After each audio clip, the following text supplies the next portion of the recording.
Hi and good morning. Or is it afternoon by now? I don't know. It's Saturday. It's a day off-ish. Um, let's start this episode of Pots and Thoughts, as we always do, with breathing. Okay, so we're going to do 4 in, 4 counts in, hold, 4 counts back out. So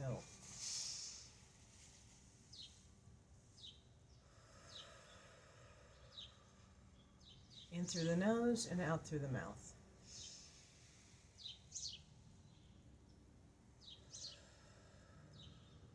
And sometimes it's helpful if you visualize when you're breathing in, like white light. I know it sounds goofy, okay, I know, but sometimes it's like if you're breathing in good stuff, breathing out, yuck. For myself, it's like I imagine it going out as black smoke or whatever, like you're getting rid of a demon from Supernatural. So anyway, Supernatural TV show, I always talk about it. Anyhow, I'm not obsessed. Anyway, so today I have something a tiny bit different for you. I'm going to call this the Greenware Files. What is a Greenware file? This here is a Greenware file. You can get these at any, almost any ceramic supply store where you get your glazes and your tools and all that stuff, and your clay and all that stuff. So it looks just like a buffer that you would use for your nails. If you go out and you get yourself a manicure and a pedicure, looks like the same thing. But obviously it's got two sides to it. This is the rougher side. This is the not rougher side. And what I do with these is this is part of my end process before I put these in the kiln for the first time. If you can see, maybe you can see that there are a couple of like little blebs here and there. And instead of going in and digging it out with my fingernails, I've got this Greenware file. Now what I'm going to tell you before I do any of this is, for your safety and for the safety of your lungs, of which you generally only get one set, I highly recommend that you avoid clay dust at all costs, because it's incredibly unhealthy. Over a period of time, if you work like I do with clay all the time, you can end up with a horrible disease called silicosis, which silicosis is like silica, you don't want to inhale that stuff, because the clay dust never breaks down in your lungs. It just keeps gathering and gathering and gathering, and silicosis is a pretty shitty way to die, because your lung capacity just keeps going lower and lower and lower and lower, and you suffocate, which doesn't sound like fun. Today I will not be wearing a mask, but generally what I do, and I'm going to be changing out my filters, but I've got this little handy dandy NIOSH mask, which helps with particulates. And you've seen these before, I'm sure. And then you've got the handy dandy filters, which you can pop out. You can, go screw them in and pop them out and throw them away when they're old, and like I will. But I highly recommend that you use this anytime you're working with dry clay and clay dust, because silicosis is bad. The only reason I am not using this mask today is because I'm going to be talking to you. So I'm not terribly concerned about, getting silicosis from one treatment, but I really got to tell you, you can buy these at Home Depot or Lowe's or 99% of hardware stores. I'm sure you can get them online, because everything can be gotten online. But I really, really recommend the NIOSH mask. This one happens to be 3M. I'm sure other people make them as well. But anyhow, just take care of your lungs, man. You are not immortal. And just do that. So what I wanted to chat about today, let's find out. Well, first of all, I'm going to show you how I do this. All you need is a very gentle touch. You don't need to go in there and just scrubba. You just a super gentle touch with this. I'll show you how I'm going about this. And you see that little guy right there? This little bleb? I'm going to take the softer end, and magic, it's gone. So it's just one of those things that I do, because the more I do before it gets into the kiln, okay, the better off I'm going to be at the time that it needs to get glazed or any of that, right? You can see all the dust kind of floating around. Look at that. Look at that dust, right? So you don't want to be inhaling that stuff. It's very, very fine, and as I said, it never goes away. But this is one of the mugs that I'm making for one of the actors for Supernatural. Did I mention I was obsessed? I think I might have mentioned that. And so I'm just going to refine this a little bit. Actually, I need my glasses because I can't see a damn thing that close anymore. And so, this is one more step in my process, because I told you, I really like for things to be the best that they can possibly be, right? And these kinds of details, I'm really into these kinds of details. This is really important to me. To do the best I can possibly do, and it's kind of funny. And this leads me into my chat about why handmade. I mean, I've done a couple of very serious talks recently, so I wanted to sort of lighten things up a little bit, so like every time you tune in, you're not freaking depressed at the end of everything. But with handmade, I mean, this is something that, if you've been to my blog, which, by the way, is shellhawksnest.blogspot.com, you will have heard this rant before about how insulting people can be about handmade. And every potter and everybody who actually hand makes things from start to finish will have a story about somebody who came up to him and said, well, I can buy the same thing at Walmart, or I can buy the same thing at Target. Why do I need to pay? You're charged too much. And they get really insulting and all that. You can't tell that I'm bitter about that, right? Anyway.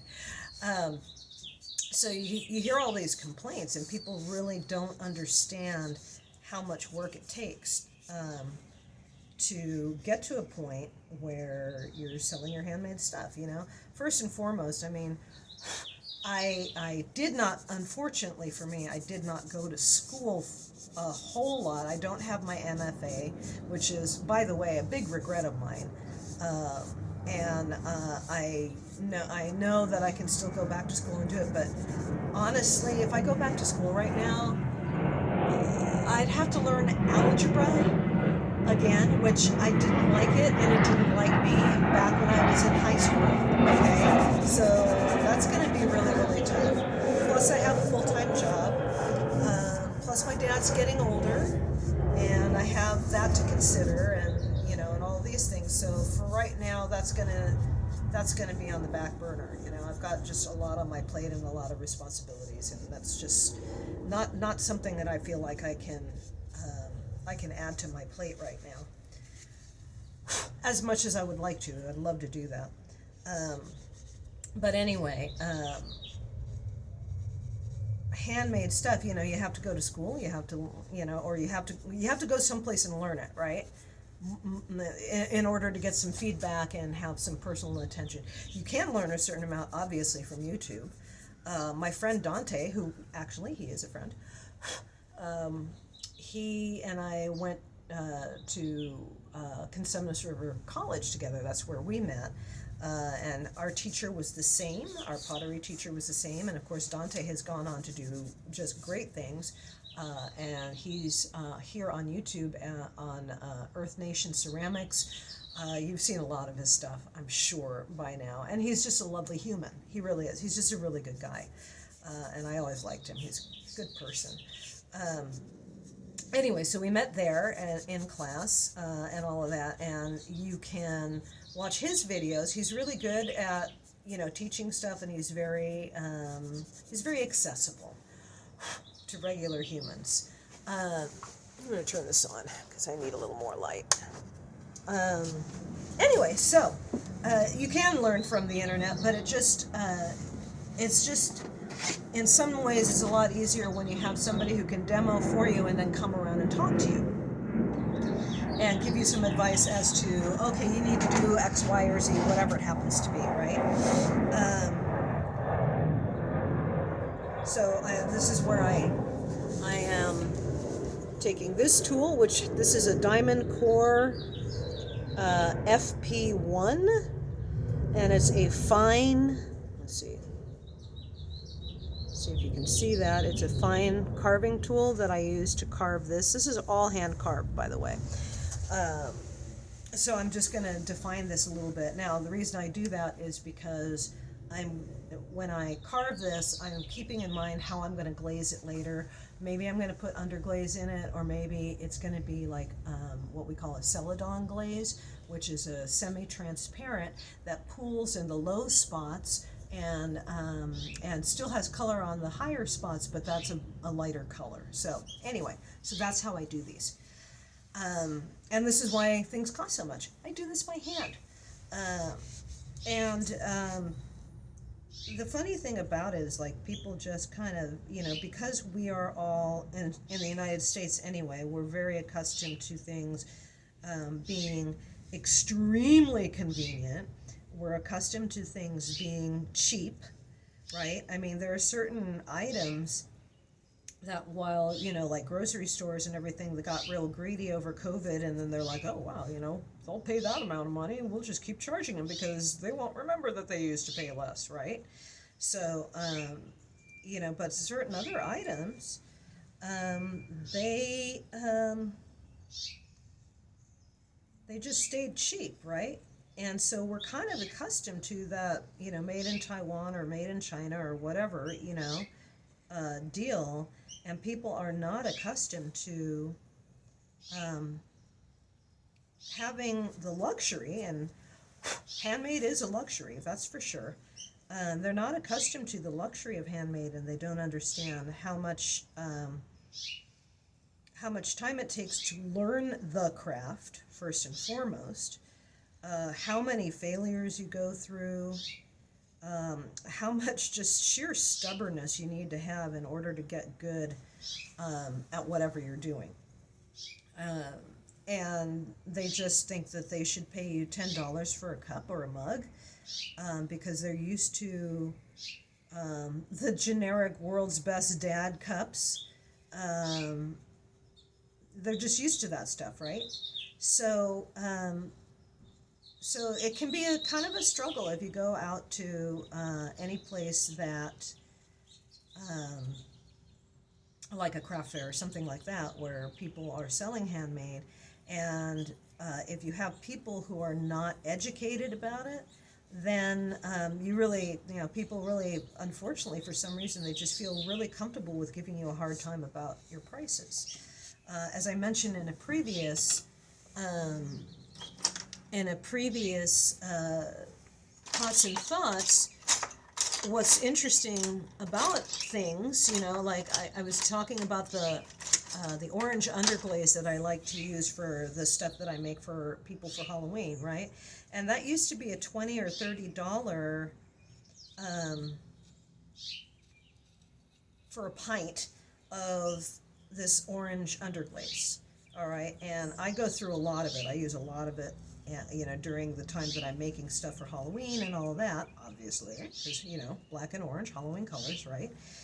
And that same pint I was just looking on Amazon today just out of curiosity so I could refresh my memory. That same pint of formerly $30 underglaze is now $60. You've got, leave the poor bird alone, honestly. I'm sorry, my dog is like, anyway. So that same pint of underglaze is now $60. I have my time, I have the cost of the kiln, running the kiln, which is not terrible, but it's electric, it's still expensive. You've got clays, you've got glazes, you need to replace the brushes from time to time. I've got my underglaze transfers, my overglaze decals, my gold decals that I use. all of the tools, all the stuff. It all costs money, right? And yet people are just like, oh, well, it should be $10 and you should pay for shipping, which is like, okay, well, the shipping itself, if, I'm here in California and I'm going to ship over to the East Coast, well, that's like $15 for shipping. So, what? So anyhow, I really try to educate people about handmade, because there's so many, as you can tell. I mean, you haven't even seen me throw a whole lot yet, actually making stuff on the wheel. But you can tell, it takes some time to do that, and it definitely takes skill and, again, sheer stubbornness to get through those days of failure when you literally work for hours and you don't come up with anything afterwards because everything keeps collapsing or whatever, which, is very common for beginners, right? Almost nothing comes out right. The stuff that comes out, that we are so precious about, which I was, by the way, it weighs like a ton of bricks, right? Grace, what are you doing? Leave the bees alone. Leave the bees alone. My dog eats bees. She's supposed to be smart. It's not so smart. So anyhow, so next time you manage to get out to, for instance, a craft fair, sometimes you're lucky enough to have a real, like a ceramics club kind of thing, or a ceramics guild in your town or in your county. Yeah, go out there and take a look at what people are making, because, they spend a lot of time, and, there's a lot of heart and soul that goes in there. And in my case, literal actual blood, because I have this rib that I use, this metal rib, and I keep slicing my stupid fingers open, because apparently I never learn. But yeah, these are things that are time intensive. There's research and development, basically. Is like testing out glazes with a specific clay body, for instance, because not all clay bodies are going to like all your glazes. They just may decide they don't like each other. So that's another one of those things that you have to kind of keep in mind, when you're picking something of that nature up. Some people, when they're planning out specific projects, they're going to sit down and they're going to draw all of those projects out to start with. They're going to calculate how much clay they need. If you get into people who are the real major professionals, like my teacher, Yoshio Taylor, by the way, look him up on the internet. His work is quite something. Here's a man who has done municipal installations, which, by which I mean there's a special sculpture or something that he specifically competed with other people to do for a city, or a city center or a park or something special, okay? And all of these artists go in and they submit their plans. So it's almost, it's one of those things where it's like almost like a CAD drawing, right? Where it's like all architectural, and this is how tall it's going to be and wide, and these are the colors, and this is how it's going to fit into the whole thing. And it takes a lot. There's a lot of design knowledge and know-how that goes into it. And obviously a lot of creativity. And some days you're just not feeling it, right? You don't feel creative all the time. And so when you come to an artist, whether it's somebody like me, who I consider myself to be a talented amateur, and I do like it, I do love it, and I am a professional, by the way. I will say that I'm still a professional. When you have somebody who is doing that, coming up to them and saying, "Oh, you're so talented." Okay, well, I'll tell you why I hate that phrase, because "you're so talented" means that it was like a gift that was given to me and I didn't work my tail off for it. I understand people mean it with all the best of intentions. I get that. I understand that. It's just sort of annoying because it's like, dude, I've worked really hard. I've been at this for over 10 years now. And I still have so much to learn, which is exciting because, like, honestly, I have the attention span of a gnat, and if I get bored with something, I'll abandon it, period, because life's too short for me to be bored, right? Ceramics is one of the only things that has held my attention for a long period of time, because there's so much to do, so much to learn, and all of that. Okay, so this guy, I guess, is ready. That's mom and dad for the little babies that are up here in this little thing right there. See that at the end of mine? Yeah, there. And by the way, the babies, they're almost ready to fledge. I imagine they're going to be gone this week. I'm so excited. So cute. Such cute little birds. So I'm going to put this in the kiln because I don't have enough space here to put it in a drying rack or anything like that. I need to do that a little bit more too. Let's smooth that part out. Because once it's done, then I have to take sandpaper to it. And I don't want to have to sand any more than absolutely necessary.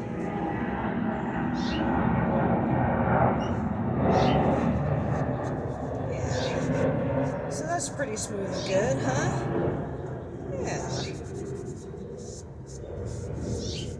Yeah, it also helps me get some of the little dings out.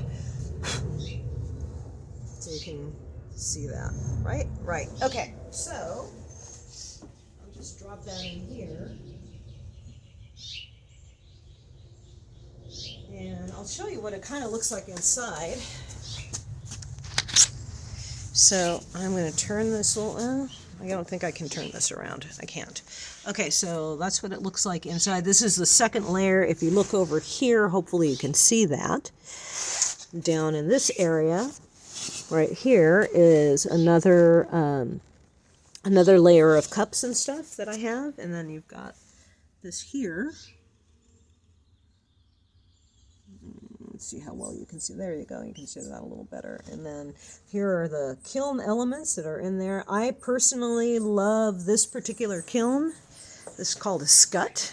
It's a Skutt kiln, S-K-U-T-T, and I would recommend it in a heartbeat because it's a great kiln. It was, they were built to just be workhorse kilns. They really, really were. And this thing, it's just a workhorse. And I got to tell you, I am so incredibly impressed by Skutt's tech support crew. They will work with you through anything. They really will. Their people are just amazing. So anyhow, enough with the Skutt advertisement that I don't get paid for, by the way. I just love it, and if you get a kiln, I want you to get a Skutt because it's awesome. And I did have the electrical redone. This house that I live in was built in 1941. I had the electrical panel replaced so it would be safe. So, there's the panel, and then there's the electrician. Actually, I had 3 guys that were working on replacing all that stuff.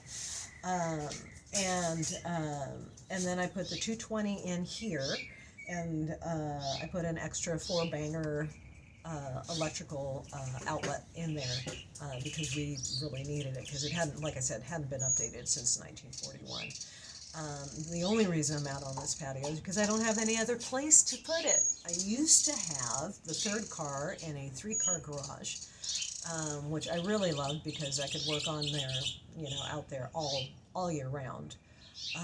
And unfortunately, when it gets too cold and too rainy here, I just won't come out because it's miserable, and it's just miserable, and I don't want to. So anyhow, I'm gonna go because I'm already down past 25, almost to 25 minutes, so I won't keep ranting about handmade and all that stuff. But I would recommend that if you possibly can, get to a craft fair, an arts and crafts fair, and start picking up your ceramics and taking a look at it.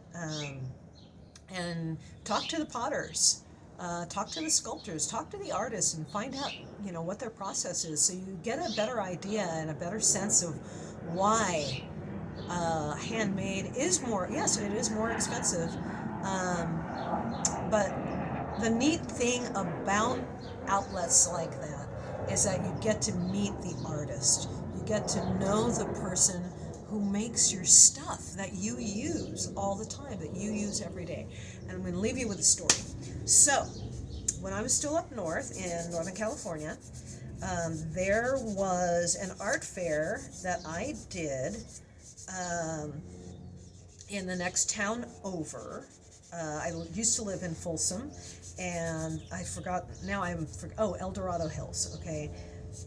And the town I did the show in was El Dorado Hills, and it was a wine and art festival that they do. I think they still do it, I don't know, but I think they still do it, and they do it on Mother's Day every year, right?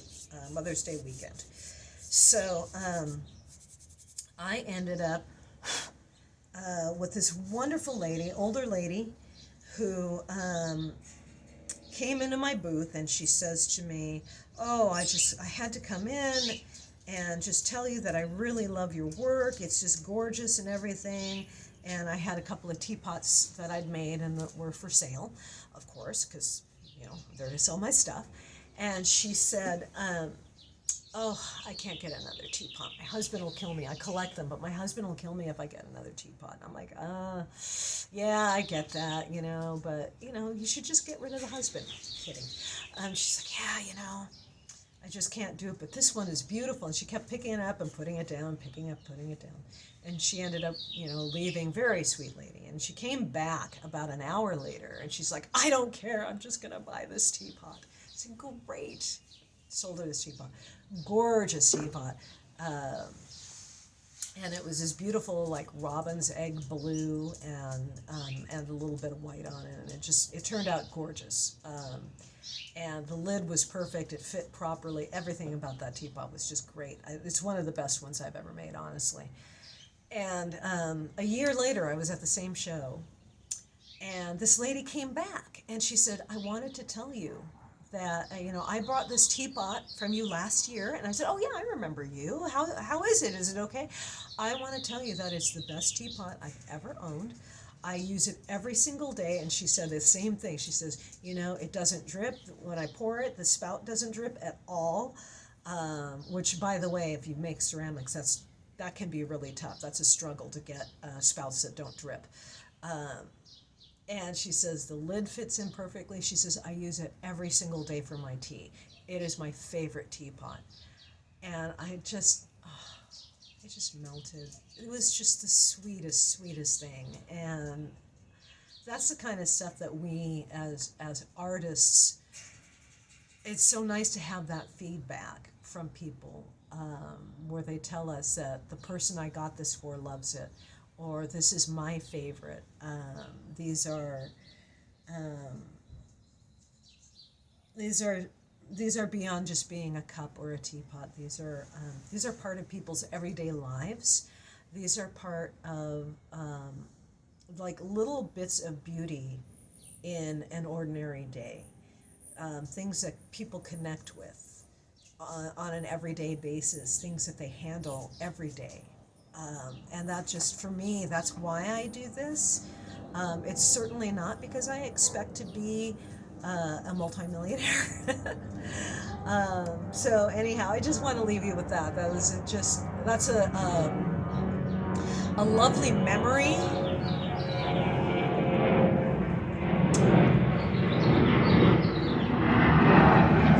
That's a lovely memory that I take out and I dust off from time to time. That people just really, people like that just really keep me going. And I try not to listen to the people who sneer at me that say that they can get the same thing from Target. You know, I try to dust off these good memories instead of the negative ones, right? So there you are. I'm going to leave you with just the reminder that, you know, if you get stressed out in your day, go back to your breath, start breathing, and release that crud. Let your shoulders drop, because they're probably up around your ears if you're at work. And remember, you can support me. Go to my Patreon. I have a link down in the comment, you know, right by the comments where everybody else leaves their links on YouTube. So look for me on Patreon. Please become a patron. Even if it's a couple bucks a month, it's great. As a patron, you'll get special discounts. You'll get special stuff. So you can go on to Patreon and look and see what I do for people. Please join that. You can go to my Etsy shop. I just released a new email for my little space stuff. I have space themed things. I have a couple more left. I had a few people that came in and bought them, and I shipped them off this morning before I started with this. So go to my Etsy store. Go to my Instagram. You can join that. I'm also on Facebook, Shellhawks Creations Handmade Ceramics. I do have a Tumblr. Let's see, where else am I? I'm on Pinterest, which is a bunch of different boards. I am on shellhawksnest.blogspot.com if any of you are as old as I am and still do blogs. I'm not as active on that as I used to be, but it's still there, and that's mostly Halloween stuff and stuff like that there. So, have a lovely day. Please like, please subscribe, please watch, please spread the word, okay? I hope I'm giving you guys something fun to talk about and think about. Okay, love you a bunch. Have a good day. Be good, okay? And just breathe. Bye.